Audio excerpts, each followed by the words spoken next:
Moscú, 1937. Son las 3 de la madrugada. En algún apartamento de la ciudad, un hombre escucha pasos en el pasillo. Se detienen frente a su puerta. Sus manos tiemblan. Sabe que no hay nada que pueda hacer. Sabe que ninguna inocencia lo protegerá. Un golpe, 2 golpes. La puerta se abre de par en par. En la Unión Soviética de Joseph Stalin bastaba una sospecha, una denuncia anónima, una mirada equivocada, una frase dicha en el momento incorrecto. Bastaba existir cerca del hombre equivocado. Bastaba que alguien en algún lugar pronunciara tu nombre y desaparecías. Lo que siguió fue una de las tragedias más devastadoras de la historia humana. No fue una guerra, no fue una epidemia. Fue la mente de un solo hombre, consumida por el miedo, actuando sobre el poder absoluto. La pregunta que debemos hacernos es esta: ¿cómo la paranoia de un dictador terminó costando la vida de millones de personas inocentes? Iosif Vissarionovich Yugashvili nació en 1878 en Gori, una ciudad pequeña de Georgia, entonces parte del Imperio Ruso. Era hijo de un zapatero alcohólico y una madre devota que soñaba con verlo convertido en sacerdote. La vida no fue amable con él desde el principio. Contrajo la viruela de niño, que le dejó el rostro marcado para siempre. Un accidente le dañó el brazo izquierdo que nunca se recuperó del todo. Creció en la pobreza, con rabia, con una ambición que no tenía nombre aún. Estudió en el seminario ortodoxo de Tiflis, pero allí encontró otra religión, el marxismo. Abandonó los estudios, se unió al movimiento revolucionario y adoptó el nombre que lo haría eterno: Stalin. El hombre de acero. Fue arrestado múltiples veces por el régimen zarista, exiliado a Siberia en varias ocasiones, y cada vez regresó, más endurecido, más calculador. Cuando la revolución bolchevique de 1917 derrocó al zar y Lenin tomó el poder, Stalin ya era una pieza importante del partido. No era el más brillante, no era el más carismático, pero era el más paciente, el más metódico, el más dispuesto a hacer lo que otros no se atrevían. Tras la muerte de Lenin en 1924, comenzó el verdadero juego. León Trotsky, Grigori Zinoviev, Lev Kamenev, figuras más prominentes, más queridas, más peligrosas. Stalin los fue eliminando uno por uno, no siempre con balas al principio, con alianzas traicioneras, con maniobras internas, con paciencia quirúrgica. Para 1929, el hombre de acero era el amo indiscutible de la Unión Soviética. El poder no lo tranquilizó, lo enfermó. Cuanto más controlaba, más veía amenazas a su control. Los historiadores han debatido durante décadas si la paranoia de Stalin era una condición psicológica genuina o una herramienta política calculada.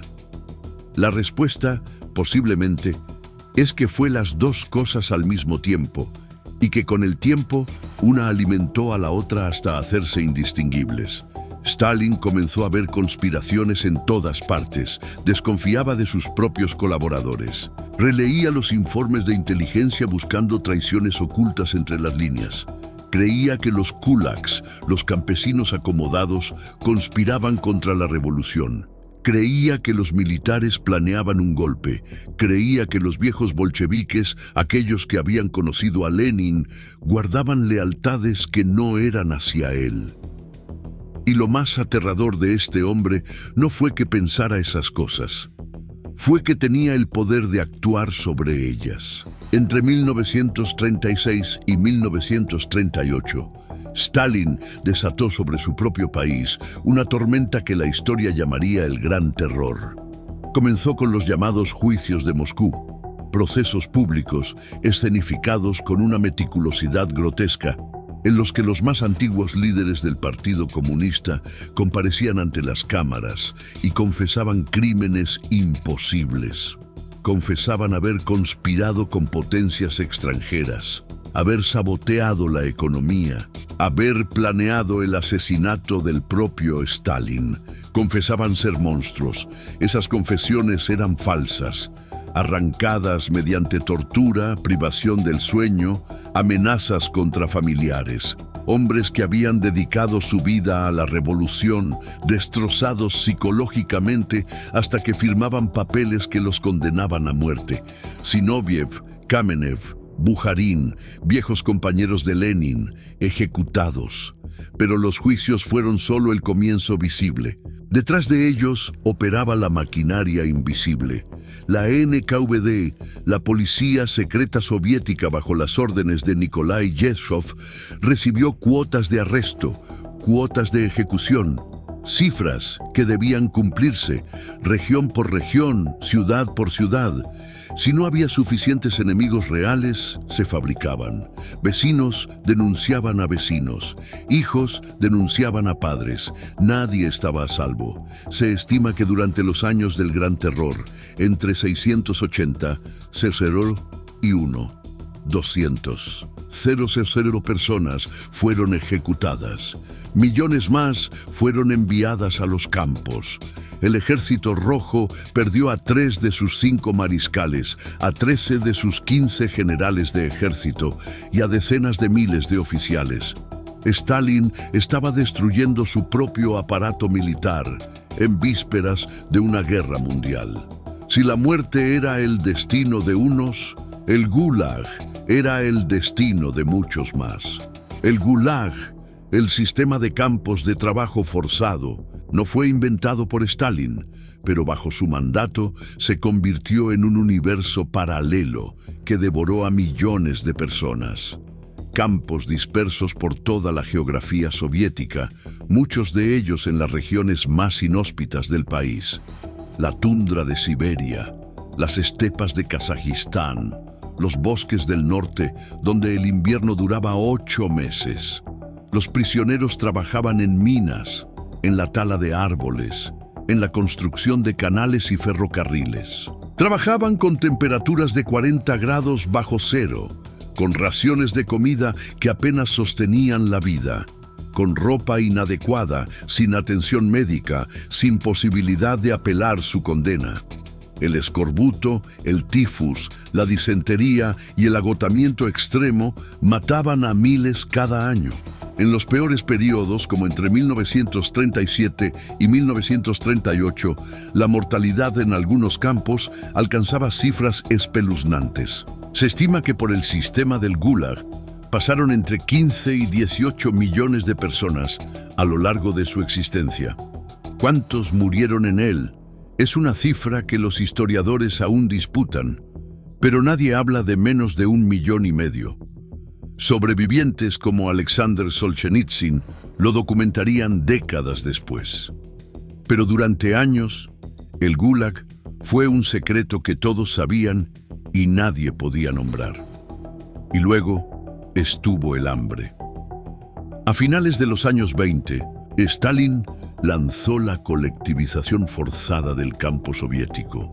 Los campesinos debían abandonar sus tierras individuales e integrarse en granjas colectivas controladas por el Estado. Quienes se resistían eran tachados de kulaks, enemigos de clase, y deportados, encarcelados o ejecutados. Las consecuencias fueron catastróficas. La producción agrícola colapsó. Los campesinos, en actos de resistencia silenciosa, mataban a su propio ganado antes de entregarlo al Estado. El Estado, en respuesta, requisaba el grano con brutalidad creciente, incluso cuando eso significaba dejar a las familias sin nada para comer.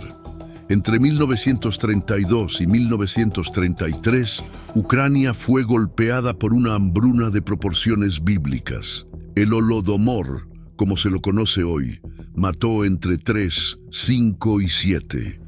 5 millones de personas. Aldeas enteras desaparecieron. Hubo casos documentados de canibalismo, y mientras la gente moría, los funcionarios soviéticos levantaban barreras para impedir que los campesinos abandonaran las zonas afectadas. El grano seguía siendo exportado al exterior. Fue una hambruna que Stalin sabía que estaba ocurriendo y decidió no detenerla. Con el tiempo, el círculo de la confianza de Stalin se fue reduciendo hasta casi desaparecer. Vigilaba a sus propios ministros, hacía seguir a sus generales. Instalaba informantes en los hogares de sus colaboradores más cercanos. Vyacheslav Molotov, su canciller de décadas, vio a su esposa arrestada y enviada al Gulag y aún así continuó sirviendo al dictador con devoción aterrorizada. Las reuniones nocturnas en la dacha de Stalin, su residencia de campo, eran una forma de control sofisticada. Los colaboradores debían estar disponibles a cualquier hora, beber cuando Stalin bebía, reír cuando Stalin reía y nunca jamás demostrar cansancio o aburrimiento. Quien dormitara en la mesa podría estar firmando su propia sentencia. Lavrenti Beria, jefe de la policía secreta y uno de los hombres más temidos de la URSS, temblaba en presencia de Stalin. Todos temblaban. El miedo era el idioma universal del poder soviético. ¿Cuántos murieron? Es una pregunta que los historiadores continúan debatiendo con intensidad, en parte porque los propios archivos soviéticos permanecieron cerrados durante décadas, y en parte porque las categorías de muerte directa o indirecta por responsabilidad estatal son complejas de delimitar. Las estimaciones más serias hablan de entre 6 y 20 millones de muertes directamente atribuibles a las políticas de Stalin. Ejecuciones, muertes en el Gulag, hambrunas provocadas, deportaciones étnicas. Si se suman las muertes derivadas de las purgas militares que debilitaron al Ejército Rojo en los primeros años de la Segunda Guerra Mundial, la cifra se vuelve aún más difícil de contener. Lo que no está en debate es la escala de la tragedia. Lo que no está en debate es que detrás de cada número hubo un nombre, una familia, una vida truncada por la decisión de un solo hombre convencido de que el mundo conspiraba contra él. Stalin llegó a los 70 años cada vez más aislado, más suspicaz, más letal. En sus últimos tiempos planeaba una nueva ola de purgas. El llamado complot de los médicos, en 1952, acusaba a un grupo de médicos, en su mayoría judíos, de haber asesinado a líderes soviéticos y de planear el asesinato del propio Stalin. Los indicios apuntan a que era el preludio de una purga antisemita masiva. Pero la historia tomó otro camino. El 1 de marzo de 1953, Stalin fue encontrado inconsciente en su dacha. Sus colaboradores, aterrados de actuar sin órdenes, esperaron horas antes de llamar a los médicos. Aquellos médicos llegaron tarde. El 5 de marzo, Iosif Stalin murió de un derrame cerebral. En algunos lugares de la Unión Soviética, la gente lloró. Habían sido educados durante décadas para amarlo. En otros lugares, en los campos, en las cárceles, en los corazones de quienes habían perdido todo, hubo un silencio diferente. El silencio de quienes no podían creer que finalmente había terminado.